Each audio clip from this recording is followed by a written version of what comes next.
देखिए, एक हत्याकांड हुआ है। ये रेडिशन होटल के सामने में एक बार है, एक्सट्रीम स्पोर्ट्स बार है। वहाँ पर जो है विगत रात्रि में घटना घटी थी, जिसमें एक बार में काम करने वाला एक डीजे है, उस डीजे की हत्या हुई थी। उस हत्याकांड को लेकर जो है रांची पुलिस ने अनुसंधान आरंभ किया और अनुसंधान के क्रम में ज्ञात हुआ कि इस घटना में कौन कौन शामिल हैं। इसमें सबसे महत्वपूर्ण बात यह है कि जिस आदमी ने गोली चलाई डीजे पे, वह आदमी जो है वह पटना का रहने वाला है, रांची में भाड़े पे रहता है और उसका एक बिजनेस है। वह कोक और आईटीसी के सिगरेट्स की बिक्री करता है। उसके द्वारा ही ये घटना कारित की गई है। पुलिस ने अनुसंधान करने के बाद बहुत सारी टीम बनाई। इसमें से जो है उस बाउंसर के साथ मारपीट में जो शामिल लोग थे, उसमें से एक रामगढ़ से पकड़ा गया जो यूनियन बैंक का मैनेजर है। इसके अतिरिक्त और भी लोग थे, पर सबसे मुख्य अभियुक्त जो था वो अभिषेक सिंह था, जिसके बारे में पुलिस ने अनुसंधान करके पहले उसके नाम को चिन्हित किया और तुरंत ही अविलंब टीम बनाकर हम लोग जो है हजारीबाग पुलिस और गया पुलिस के सहयोग से उसे गिरफ्तार किए हैं।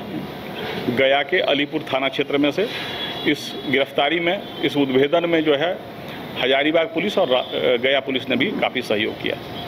अब हम लोग जो है केवल एक हथियार जब्त करना है, जिसके बारे में हम लोग जो है अनुसंधान कर रहे हैं। विश्वास है शीघ्र वो भी हम लोग जब्त कर पाएंगे। सर, कितने बजे ये घटना घटी थी और गोली कितनी बजी? घटना जो है 10:30 से 11 के बीच घटना जो घटी है, वो घटना है जिसमें बाउंसरों और इन लोगों के बीच में, लड़कों के बीच मारपीट हुई है।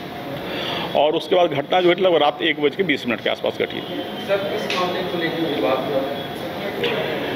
विवाद का स्पष्ट कारण दोनों अपने, क्योंकि जो मुख्य अभियुक्त है और जो लोग पकड़े गए हैं उसका इंट्रोगेशन भी हमारा कंप्लीट नहीं हो पाया है। लेकिन आप क्या बिंदु पूछ रहे थे आप? जो बार वाले, उनका कहना है कि ये लोग बदतमीजी कर रहे थे और डांस फ्लोर पर कुछ जो है अश्लील हरकत कर रहे थे। लेकिन जो है इन लोग का कहना है कि ऐसी बात नहीं है। इन लोग जो है बाउंसर ने ज़बरदस्ती हमें मारा पीटा है और जो लड़के हैं उनके ऊपर इंजरी भी है, जिनके बाउंसर से मारपीट हुई उससे इंजरी भी है। तो ये बात भी छानबीन का बिंदु है कि बाउंसरों ने किस परिस्थिति में उन लोगों के साथ मारपीट किया। कितने लोगों को लिया गया सर? अभी जो है कुल मिलाकर 3 है पर हाँ, 3 आदमी से हम लोग पूछताछ कर रहे हैं और इसके अलावा चौथा जो है गया में है, जिसके हम लोग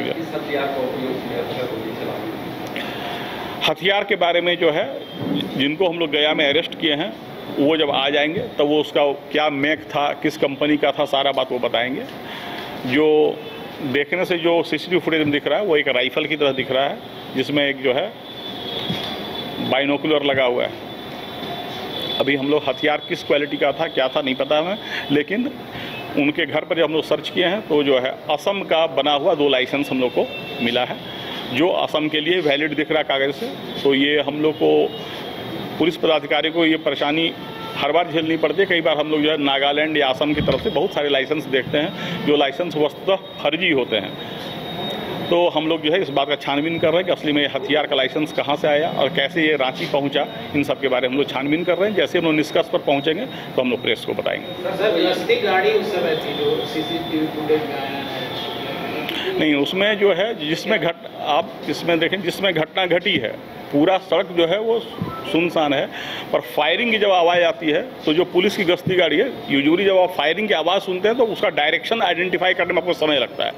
डायरेक्शन आइडेंटिफाई करने के बाद पुलिस वापस लौटती है, तब ये भागने लगता है। पुलिस पीछा करती है लेकिन वो तेज़ी से निकल जाता है। एक्चुअली पुलिस की गश्ती गाड़ी से जो है पुलिस के जवान उतर के आते हैं उसे पकड़ने के लिए।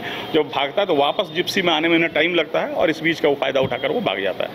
और इस तेज़ी से वो भागा है कि बाद में उसने एक्सीडेंट भी किया। उसकी गाड़ी जो हम लोग को बरामद हुई है वो एक्सीडेंट की हुई गाड़ी है। इट मीन से वो काफ़ी तेज़ी से भागा था वो। सर, लगभग 10 बजे जब प्रशासन को सूचना दी गई थी तब एक की गिरफ्तारी उसके बाद नहीं, उसमें ये बात नहीं थी। प्रशासन, वहाँ पर प्रशासन को ये सूचना दी गई कि यहाँ पर केवल बकझक हुआ है, वहाँ पर जब गए तो बोले कि जो बगझक वाले लड़के थे वो बार वाले ने कहा कि वो आदमी चले गए हैं। तो बार से जब वो आदमी चले गए तो जो पुलिस की टीम गई उसको लगा कि ये साधारण सी नोक-झोंक थी और वो लौट आए। पर ये घटना जो है सामान्य नोक-झोंक ही रहती है, पर रात में वो आक्रोशवश संभवतः वो आदमी जो आया है और उसने ये घटना कारित की है कि बाउंसरों ने मुझे क्यों मारा। अभी जो प्रथम दृष्टया लग रहा है बाउंसरों के मारपीट से वो आक्रोशित होकर वह नशे की हालत में संभवतः वो उसने निर्णय लिया और ये घटना उसने किया है। प्रथम जब घटना घटी थी उसमें कहीं कोई ऐसी बात न, बार वाले ने बताया कि ज़्यादा, उन्होंने कहा नहीं, जो लोग मारपीट वाले थे वो चले गए हैं, एक आदमी बचा है, जो बचा था वो नशे की हालत में था, पुलिस इसे यहाँ लेकर आई, वो पूछताछ की स्थिति में भी उसमें नहीं था वो।